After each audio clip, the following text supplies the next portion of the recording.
ఈరోజు చొల్లంగి అమావాస్య. ఈ చొల్లంగి అమావాస్యని మౌని అమావాస్య అని కూడా పిలుస్తారు. ఈ మౌని అమావాస్య కోటి రెట్ల శక్తివంతమైనది. ఈరోజు ఏ పరిహారం చేసినా కోటి రెట్ల పరిహారాన్నిస్తుందని మన శాస్త్రాలు చెబుతున్నాయి. అయితే ఈరోజు కలబంద మొక్కతో ఇలా చేస్తే చాలు, ధనాదాయం కలుగుతుంది, లక్ష్మీ కటాక్షం కలుగుతుంది, రాజయోగం పడుతుంది, నరదృష్టి, నరఘోష, నరపీడ తొలగిపోతాయి.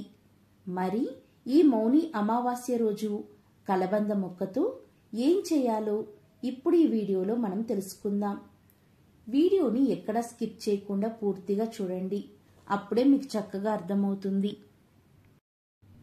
కలబంద మొక్క చాలా శక్తివంతమైనది. కలబంద మొక్కలో త్రిమాతలు ఉంటారు.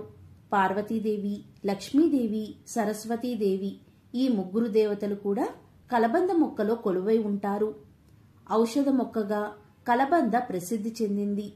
ఎక్కువగా చర్మ సంబంధిత ఉత్పత్తుల్లో, ఇతర ఉత్పత్తుల్లో ఎక్కువగా వాడుతారు. కలబంద చెట్టును ఇంట్లో పెంచుకోవడం వలన ప్రతికూల శక్తులన్నీ తొలగిపోతాయి, సానుకూల శక్తులు మీ ఇంట్లోకి ప్రవేశిస్తాయి.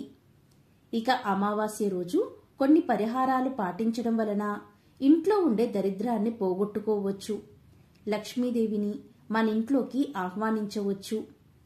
కలబంద మొక్కతో ఈ అమావాస్య రోజున ఏం చేస్తే ధన ఆదాయం పెరుగుతుందో, ఆరోగ్యం ప్రాప్తిస్తుందో ఇప్పుడు తెలుసుకుందాం.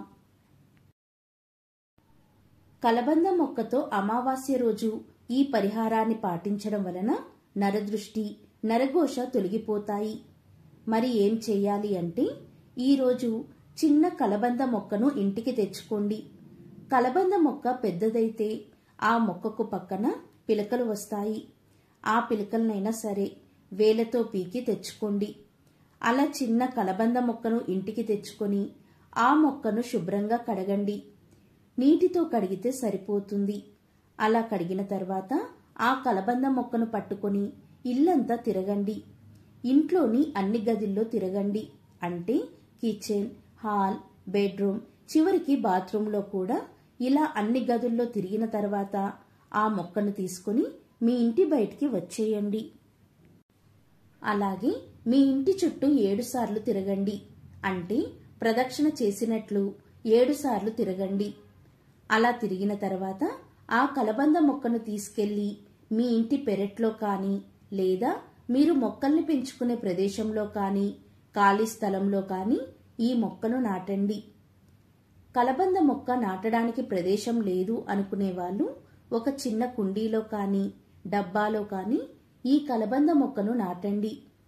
ఇలా మీ ఇల్లంతా తిప్పిన తర్వాత ఇంటి ముందు కలబంద మొక్కను నాటితే ఆ కలబంద మొక్క మీ ఇంటిని ప్రతికూల శక్తుల నుండి కాపాడుతుంది.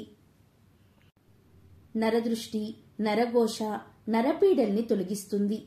మీ ఇంట్లోకి ప్రవేశించే చెడు శక్తుల్ని అడ్డుకుంటుంది. కాబట్టి ఈ రోజు అంటే ఈ మౌని అమావాస్య రోజు సాయంత్రం 6 గంటల లోపు ఏ సమయంలో అయినా సరే ఈ చిన్న పరిహారాన్ని తప్పనిసరిగా పాటించండి. అమావాస్య రోజు చేసే ఏ పరిహారమైనా కోటి రెట్ల ఫలితాలను ఇస్తుంది. కాబట్టి ఈరోజు తప్పనిసరిగా ఈ పరిహారాన్ని పాటించండి. కలబంద మొక్క ఎవరి ఇంట్లో అయితే ఉంటుందో ఆ ఇంట్లోకి ఎటువంటి బ్యాక్టీరియా కానీ, వైరస్ కానీ ప్రవేశించదు. అంతేకాదు, ప్రతి ఇంట్లో కలబంద మొక్కను 5 లేదా 6 మొక్కల వరకు పెంచుకోండి. అది మనకు చేసే మేలు అంతా ఇంతా కాదు. ప్రతి ఒక్కరూ ఇంటి ముందు ఒక కలబంద మొక్కను పెంచితే మన ఆరోగ్యం చాలా బాగుంటుంది. ఇది గాలిలోని వైరస్ను కూడా చంపుతుంది. మన ఇంట్లోకి ఎటువంటి చెడు గాలిని రానివ్వకుండా కాపాడుతుంది. అంతేకాదు, కలబంద చెట్టును ఇంట్లో పెంచుకుంటే ఆరోగ్యపరంగానే కాదు, అదృష్టపరంగా కూడా ఎంతో మేలు చేస్తుందని ఆధ్యాత్మికవేత్తలు చెబుతున్నారు. కలబందను ఇంట్లో పెంచుకుంటే సిరుల వర్షం కురుస్తుంది. అందుకే మన పూర్వీకులు కలబంద మొక్కను ఇంట్లో పెంచుకునేవాళ్ళు. ఇది ఒక ఆచారంగా కూడా ఉంది. ఇది మన ఇంటిని నరదృష్టి నుండి కాపాడుతుంది. ఎవరింట్లో అయితే కలబంద చెట్టు ఉంటుందో ఆ ఇంట్లో వాస్తు దోషాల వల్ల కలిగే బాధలు ఉండవు. ఆ ఇంట్లో లక్ష్మీ కటాక్షం తప్పనిసరిగా ఉంటుంది. ఏ ఇంట్లో అయితే కలబంద మొక్క ఉంటుందో ఆ ఇంట్లో 33 కోట్ల దేవతలు ఉన్నట్లే లెక్క. ఇలా అని శాస్త్రాలే చెబుతున్నాయి. ఎందుకు అంటే ఇది సకల దేవతల అనుగ్రహాన్ని మీకు కలిగిస్తుంది. కలబంద మొక్క వేర్లలో రాహువు, కేతువు, శని శక్తి ఇమిడి ఉంటుంది. కలబంద పైభాగంలో బుధ, శుక్రులు నివసిస్తారు. ఈ గ్రహాల కలయిక వలన మంచి ఫలితాలను కలబంద మనకు అందిస్తుంది. అందుకే కలబంద మొక్కను ఇంటికి కట్టుకుంటారు. ఇలా కట్టుకుంటే దైవిక శక్తులు ఎల్లవేళలా ఆ ఇంటిని కాపాడుతాయని ఒక నమ్మకం. ఈ రోజు అంటే అమావాస్య రోజు కలబంద మొక్కను ఒకటి తీసి ఇంటికి కట్టుకోండి. ఇలా చేస్తే చాలు, నరదృష్టి తొలగిపోతుంది. నరుడి దృష్టికి నల్లరాయి కూడా పగులుతుందని ఒక సామెత ఉంది. అలాంటి నరదిష్టి ప్రతి ఇంటికి ఉంటుంది. కాబట్టి మీరీరోజు అంటే అమావాస్య రోజు ఒక కలబంద మొక్కను మీ ఇంటి గుమ్మానికి కట్టండి. ఇలా చేస్తే ఆర్థిక సమస్యలు తొలగిపోతాయి. సాధారణంగా నరదృష్టి తొలగడానికి గుమ్మడికాయను లేదా పటికను అందరూ కడతారు. కానీ ఆ రెండింటికంటే అద్భుత ఫలితాలను కలబంద మొక్క ఇస్తుంది.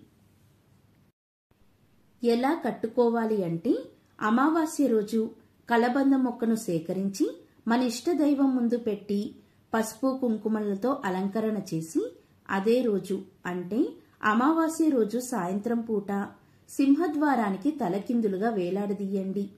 అంటే కలబంద మొక్క వేర్లు పైకి ఉండాలి. రాత్రి సమయంలో అంటే అమావాస్య గడియల్లో రాత్రి సమయంలో కడితే ఇంకా మంచిది. ఇక్కడ చాలా మందికి వచ్చే సందేహం ఏంటంటే కలబంద మొక్కను ఏ దిక్కున పెంచాలి అని, ఏ దిక్కున పెట్టాలి, ఏ దిశలో పెట్టకూడదని. కలబంద మొక్కను ఇంటిలో పెంచితే ఇంటికి శ్రేయస్సు పెరుగుతుంది. ప్రతికూల శక్తులు ఇంట్లోకి ప్రవేశించకుండా సానుకూల శక్తి ప్రవాహాన్ని కలబంద పెంచుతుంది. కలబంద మొక్కను ఇంట్లో పెట్టుకోవడం అదృష్టం. మరి ఆ కలబంద మొక్కను ఏ దిశలో పెట్టాలో ఇప్పుడు తెలుసుకుందాం.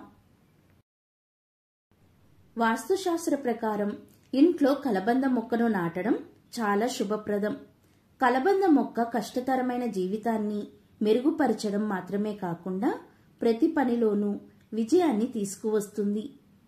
కలబంద నాటిన చోట ప్రేమ, శ్రేయస్సు, సంపద, ప్రతిష్ట పెరుగుతాయి. ఈ మొక్కను ఇంట్లో నాటడానికి సరైన దిశను జాగ్రత్తగా చూసుకోవాలి. కలబంద మొక్కను ఇంటికి తూర్పు వైపున నాటడం మంచిది. అలాగే ఇంటికి ఆగ్నేయ భాగంలో కూడా నాటవచ్చు. మీకు ఉద్యోగంలో పురోగతి కావాలంటే కలబంద మొక్కను ఇంటికి పడమర వైపున నాటాలి. కలబంద మొక్కను పొరపాటున కూడా ఇంటికి వాయువ్య దిశలో నాటకూడదని గుర్తుంచుకోవాలి. వాస్తు ప్రకారం ఈ మొక్కను ఇంట్లో వాయువ్య దిశలో నాటడం వలన అనేక ఇబ్బందులు వస్తాయి. ప్రతికూల పరిస్థితులు ఎదుర్కోవలసి వస్తుంది. వాస్తవంగా వాస్తు ప్రకారం కలబంద మొక్కను పెడితే అనేక సమస్యలు తొలగిపోతాయి. కలబంద మొక్కను ఇంట్లో నాటడం వలన ఇంట్లో పాజిటివ్ ఎనర్జీ పెరుగుతుంది. ఇంట్లో ఉన్న నెగటివ్ ఎనర్జీ తొలగిపోతుంది. కుటుంబంలో సంతోషం వెల్లివిరుస్తుంది. ఇంటికి ఆగ్నేయ దిశలో కలబంద మొక్కను పెంచడం వలన డబ్బు, ప్రమోషన్లు లభిస్తాయి. ఇంటి బాల్కనీలో, గార్డెన్లో కలబంద మొక్కను పెట్టుకుంటే ప్రతికూల శక్తులు లోపలికి ప్రవేశించకుండా ఉంటాయి.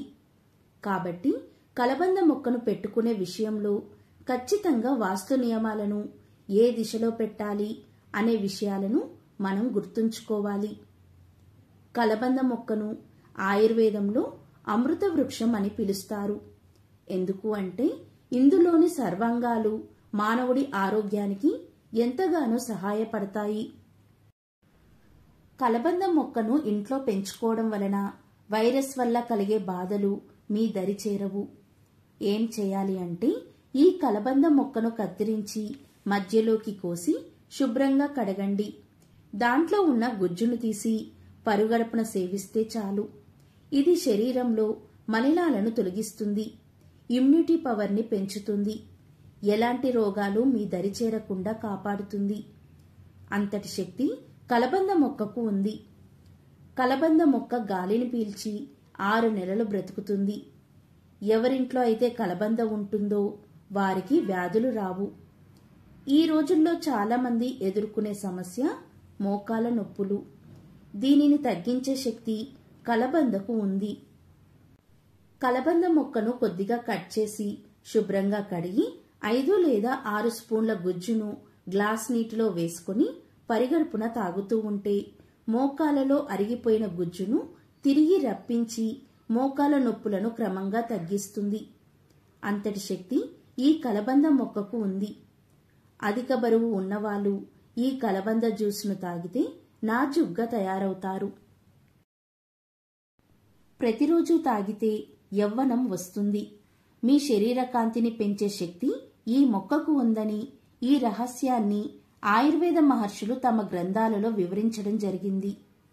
కొన్ని వేల సంవత్సరాల క్రితం నిత్య యవ్వనానికి కలబందను వాడినట్లు చరిత్ర ద్వారా తెలుస్తుంది. ఆయుర్వేదంలో దీనికి బ్రహ్మరథాన్ని పట్టారు. మనకు ఏదైనా గాయమైతే కలబంద గుజ్జును గాయంపై పూస్తే గాయం త్వరగా మానేలా చేస్తుంది ఈ కలబంద. 5 స్పూన్ల కలబంద గుజ్జును గ్లాస్ నీటిలో కలిపి పరిగడుపున తాగితే దీర్ఘకాలంగా వేధిస్తున్న మలబద్ధక సమస్యలు మటుమాయం అవుతాయి. మొలలుపై కలబంద గుజ్జును రాస్తే మొలలు తగ్గిపోతాయి. శరీరంలో వేడి తగ్గడానికి కలబంద గుజ్జు బాగా ఉపయోగపడుతుంది. 5 స్పూన్ల కలబంద గుజ్జును గ్లాస్ నీటిలో వేసుకుని తాగితే ఎంతటి వేడైనా క్షణాల్లో తొలగిపోతుంది. పంటి నొప్పి వంటి సమస్య ఉంటే కలబందను వాడితే ఆ సమస్య తగ్గిపోతుంది. కలబంద గుజ్జును 3 రోజులకొకసారి తలకు పట్టించి 2 గంటల తర్వాత తలస్నానం చేస్తే నరాలకు శక్తి వస్తుంది, తలనొప్పి తగ్గుతుంది, కంటి చూపు మెరుగుపడుతుంది. ఈ విధంగా కలబంద మనకు ఎన్నో విధాలుగా ఉపయోగపడుతుంది.